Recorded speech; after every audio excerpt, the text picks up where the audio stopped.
as the chair massage went on, I noticed that the husband was intently paying attention to what I was doing. It wasn't completely making me uncomfortable, but it was definitely, this was a little bit off. He was definitely making sure that he knew exactly which part of the massage was coming up next.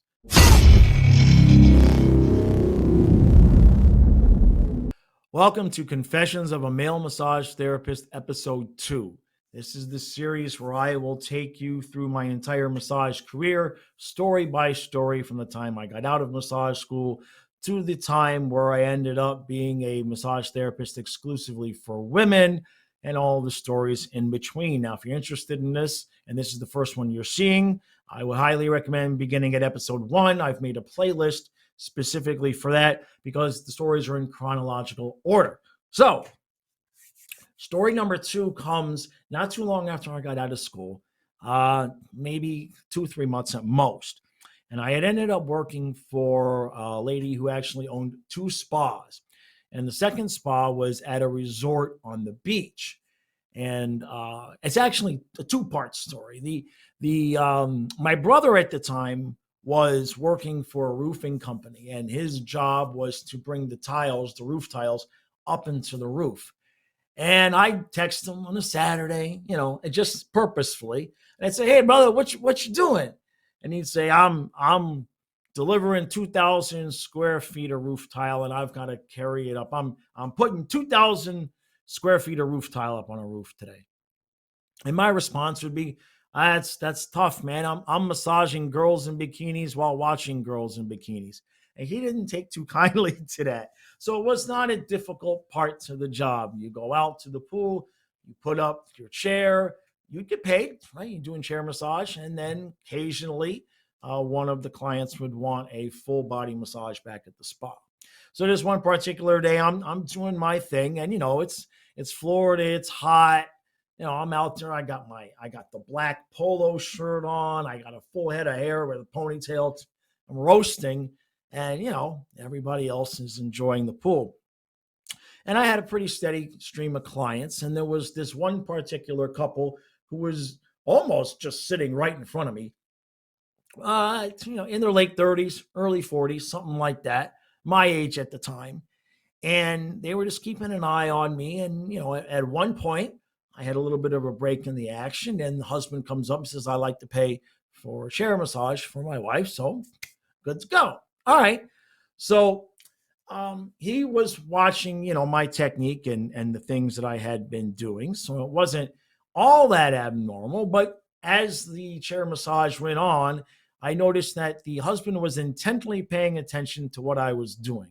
It wasn't completely making me uncomfortable, but it was definitely, this was a little bit off. He was definitely making sure that he knew exactly which part of the massage was coming up next. So, turns out there was a reason for that. So how I would normally end the chair massage, they would be sitting facing forward, and I would come behind them. And I would use a varying number of techniques. But one of them would be where I would have the client have their arms stretched out, and I would come behind them, and depending on if it was male or female, where I would place my hands, but usually it would be somewhere along the breastbone, and I would lean back with them leaning on me, and I would give them a good stretch, and sometimes it would pop their back, pop their sternum. So this husband had been sitting there watching me employ that technique, for the greater part of the day. So I know that as I'm getting close to the end, the husband he gets up out of his chair, and he's not like right on top of us, but he had come within 5 to 8 feet. And I figured it was most likely he knows the massage is getting ready to end. He's going to give me a tip, right? That's how it would usually work. So I still remember this like it was yesterday. So I said, "Okay, we're going to end this now.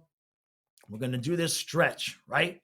So I get her, I'm behind her, and she's got her arms stretched out, and I place my hand here. And as I'm leaning her back to stretch, she closes her eyes. So she's like this, and she's like, "Oh, it feels good." So she's stretching.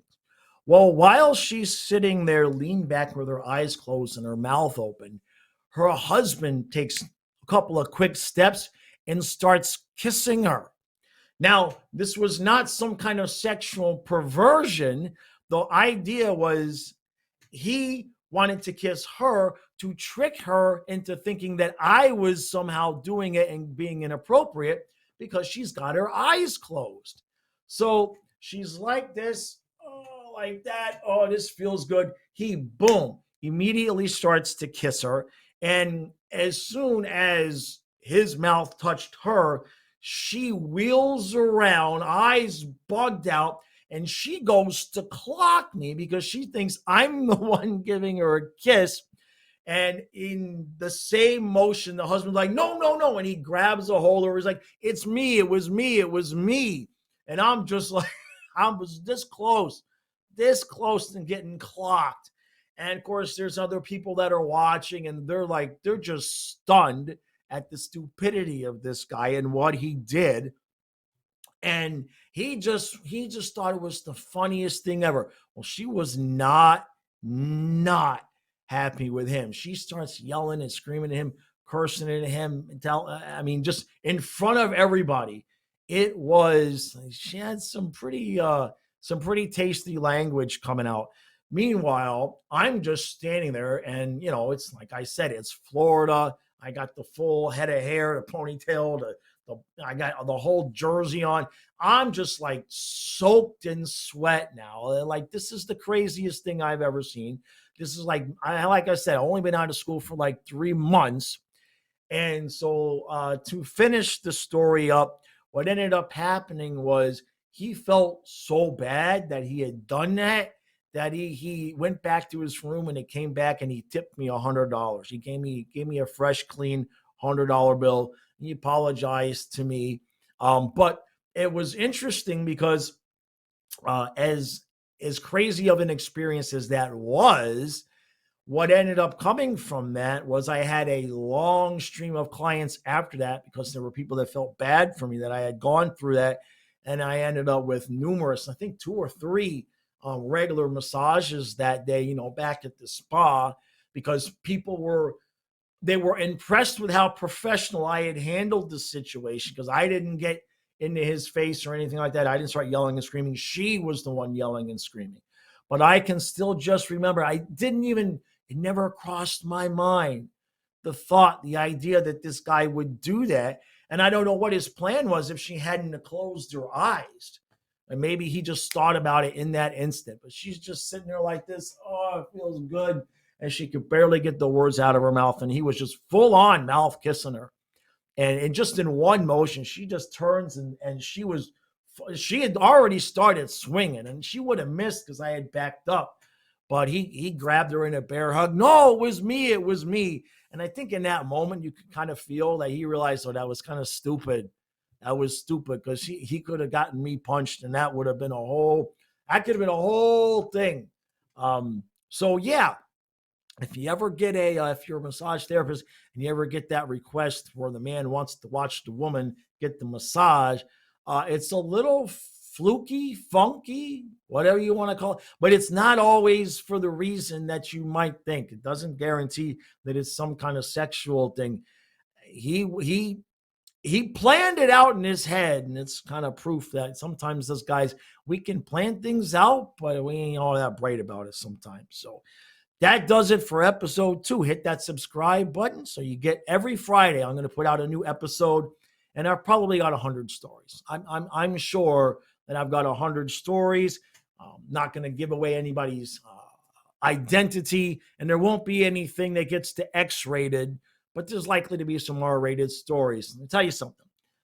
Last thing I'll say, there's the truth about massage therapists. There's the truth that massage therapists would like you to believe in terms of professionalism. And then there's the reality, which is somewhere in the middle where the stories are. I'm promising you my stories are real and true.